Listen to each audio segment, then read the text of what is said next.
Hey everybody, welcome back. So thought we'd maybe work on the equipment shed a little today. It's kind of overcast, you can see, cloudy, not that great. So I thought we'd put some of the strapping up on the roof so that we can get ready for the steel roofing. So I grabbed some of the spare pieces, extra pieces that I had thrown to the side when we various things that we've been sawing over the past few months. I throw these 1-inch boards off to the side after I edge them and just leave them in a pile. So I thought I'd use some of that to start with. But as you can see, we got up there, I don't know if you saw it or not, but anyway, I couldn't reach. We were using this staging right here that I built last year that goes on the tractor on the forks, and I couldn't reach. So I fired up the bucket truck, and we're gonna have to use that because I couldn't reach up there without standing up there on the roof, and I don't really want to stand up there quite yet. I've stood on worse roofs, trust me, but I don't really want to stand up there yet. So we'll get the bucket truck over here and stand all these boards up so that I can grab a hold of them with the bucket, and yeah, we'll get some of this stuff on. Might as well. Like I say, it's the weather's still springtime, and we're still trying to get through these cold nights, and it's getting a little bit warmer during the day, but the spring is really trending cold at the moment. So we'll see how it goes. But all right, let's get that bucket truck over here.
All right, everybody, we got her done. So this whole front side we got all strapped, and quite honestly, it went way quicker than I thought it would. It went quicker, it went better. It was really smooth. Actually, you hold on, I'm gonna come over to you, and then I will take you guys off. Can you see it all? I don't know if you can see it all or not, but we got it anyway. So front side's done. So now we've got to do this whole back side here. All of this. This is going to be the hard part. That's what's going to take all the time, because that's a lot bigger span there. We're talking, what, almost 19 feet there, and we got to run them all. This is where we need all the structural strength, is on this side.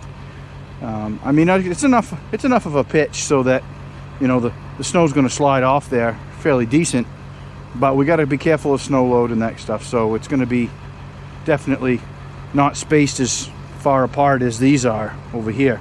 So yeah, so thought that was a good job done.